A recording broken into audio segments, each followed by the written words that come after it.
Welcome back, everybody. It's another episode of, Kurt, I always want to call it Well-Dressed Walrus, of the human side of marketing. I think the human side of marketing is beautiful. I love the idea that marketing could actually be human. And I know we're going to talk about that today because we're talking about websites. How many pages should my website have? So, right. That's correct. That is correct. Hello, Chris. You look great. Hello, sir. You're wearing your good guy white shirt. Yes. Yeah. It's actually purple. Good. What's that? It's actually purple. Oh, is it? Oh, it looks very light purple. Yeah, there's but lots of sunlight coming in. But you're the good guy. So I don't have my black on. It's black, kind of a blackish jacket. But anyway, yeah. So I mean, for me, the thing about your website that I always come back to and always will just stand on my soapbox is your website is for another human being. There's a human being on the other side of the screen that's trying to read your content, download your content. Right. Get whatever utility piece that you're putting out there, and you're trying to create a relationship with the person on the other side of the screen. Yeah. So when it comes to how many pages your website should have, there's really no clear-cut answer in my mind as to what that answer is. It all comes down to how can you best serve your customers? Yeah. To me, that's the most important thing. It's almost like, it reminds me of, when we get the debate about, is our computers going to take over? Is technology, are robots going to run the world? At the end of the day, if you're actually thinking about the thing you just said, like people are going to actually search online to find what you have to offer. And it's a human, it's a person. Yeah. On the other side of that screen, it's not a robot that just Googled you to try to figure out what you do. Right. And that's a great point, because I think in business, we're seeing more and more where those automated systems are now being, people don't like it as much. How many times do you have the conversation with somebody where like, I picked up the phone to try to call, company X, and you can never get a human on the other side. Even when it sounds like a human, it's not a human, it's this automated voice. And really the businesses that are standing above the noise are the ones that have tried to reestablish that human connection. Yeah. I think Gary Vaynerchuk said it a couple of years ago. He said, do things that aren't scalable, which I love from the perspective of like, if you're going to do stuff that's human, in some ways you can't scale it.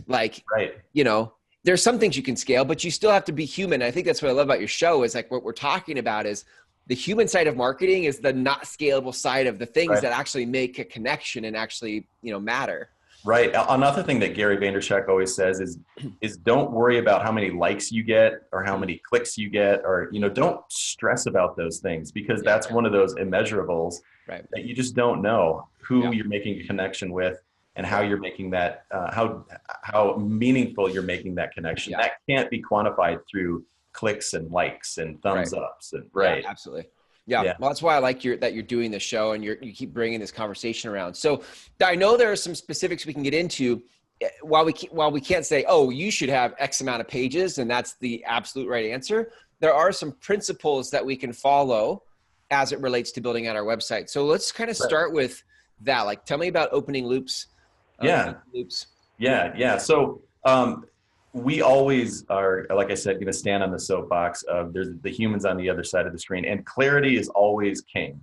Your content is king and clarity is king. So if you keep in mind, my website's built for a human, not a search engine. Yep. Because the reason why I say that is in the conversation of how many pages should I have on my website, literally, if you were to look up articles about answering that question, you're going to find a lot of articles talking about your website should be hundreds of pages, right? Because that's what search engines want. Search engines want hundreds of pages because the more pages you have, the more keywords you can stuff in there, and that's what search engines like.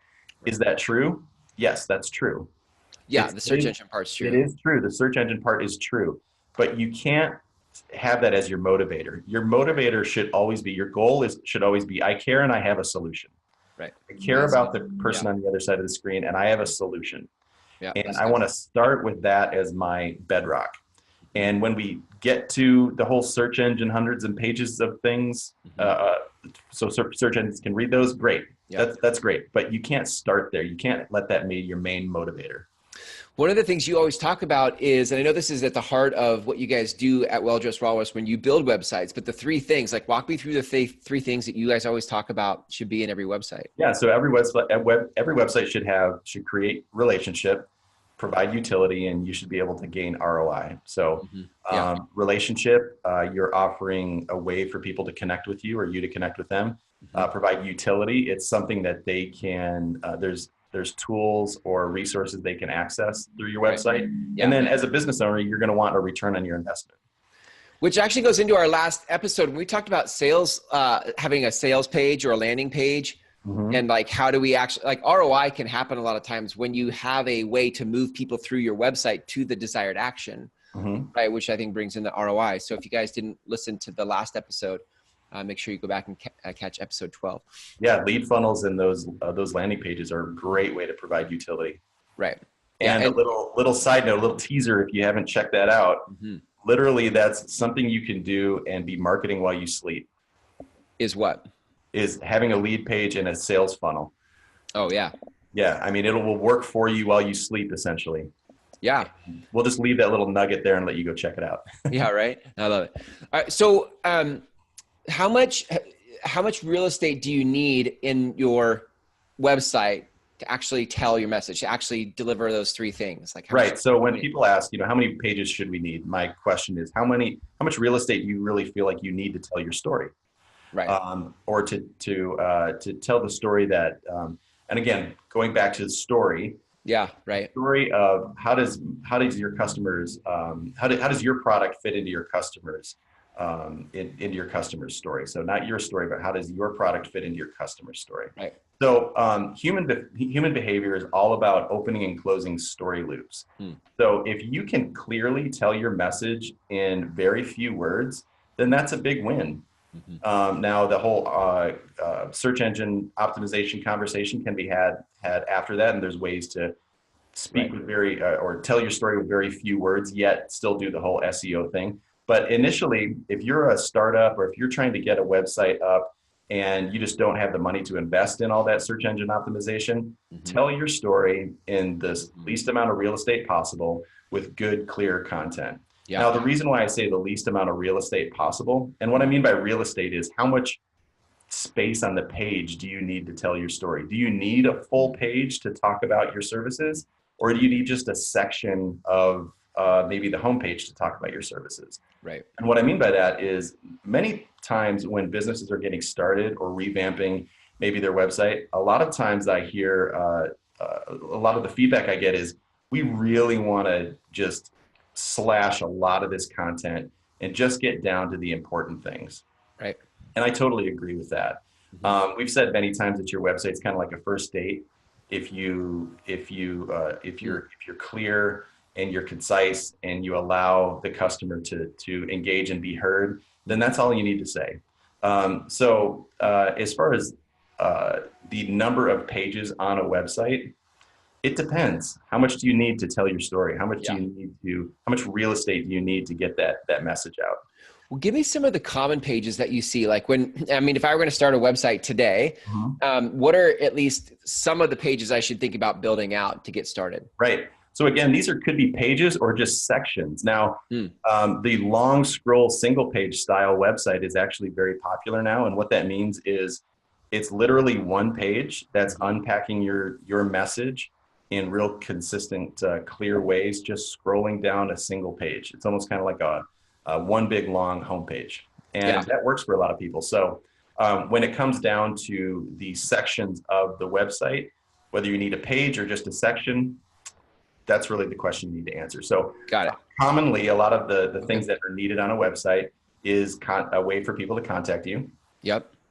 The About Us section of your website, testimonials, products and services, specials or coupons, or those little utility pieces that we talked about, maybe a lead funnel, a blog, customer service, a page about your customer service, and maybe an FAQ page.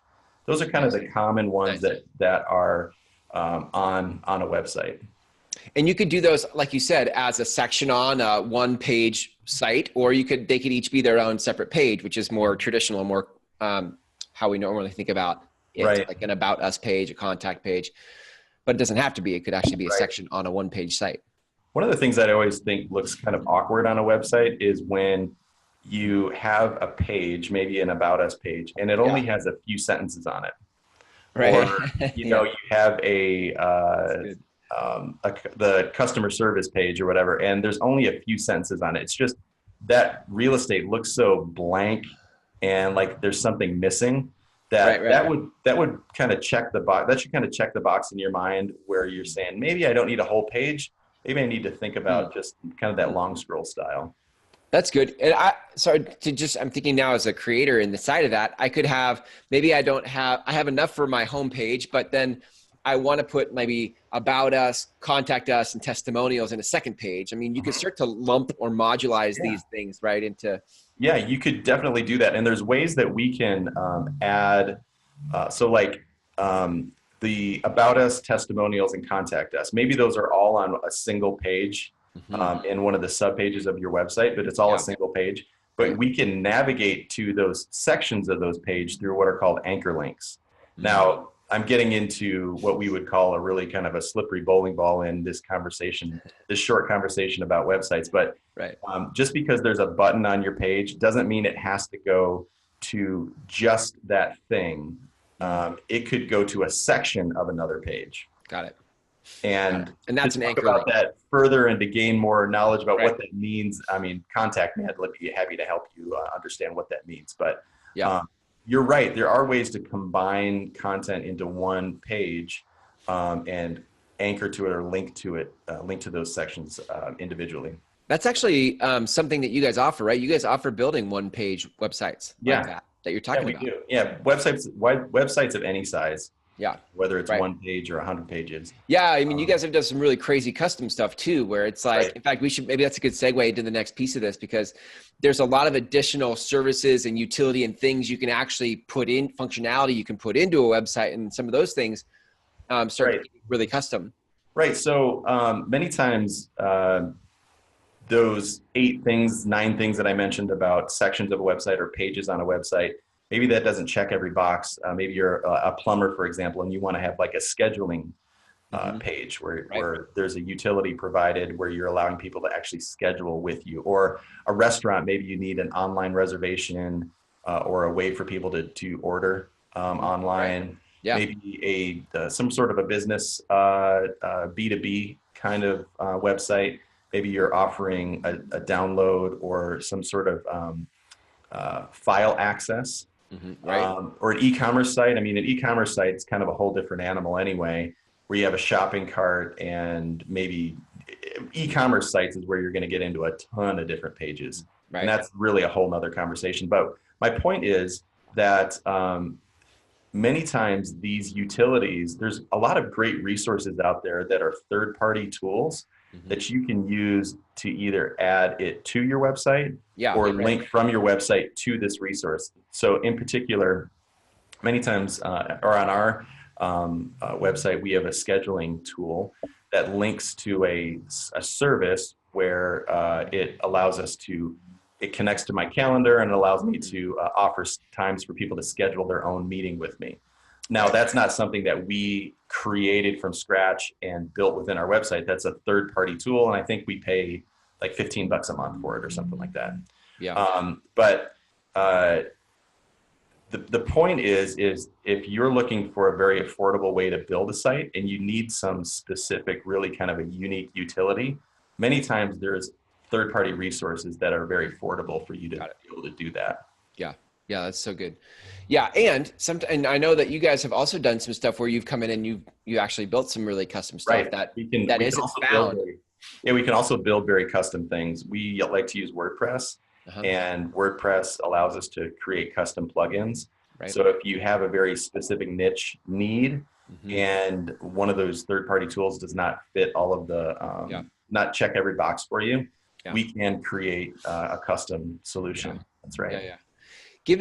Kind of wrap this up for me with just some final thoughts on the SEO side of things. Because I know a lot of people, when they're going into websites, we kind of started with this too, but people are going in, they're building a website going, man, I just need it to have enough pages and enough keyword phrases and things so that the search engines find me. Like, and again, I'm not trying to poo-poo SEO or trying to downplay SEO. I just want people to remember that can't be your main driver, because then you forget about the human on the other side of the screen. So the things for SEO, it's true, the more pages you have, the more opportunities there are for search engines to find your website. Right. There's different ways to do that. We offer SEO services, but you really need a strategy that that you can understand or work with a professional. Yeah. Yeah. I will say that we're actually just recently looking at some industry pricing for SEO or for SEO services. And you really, if you're looking at it, getting into an SEO process with a company, it's going to be around $800 to $1,000 minimum per month.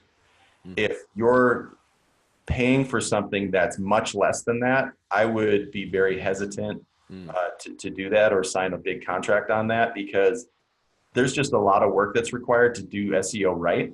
Yeah. And you can't do it for $250 a month. Right.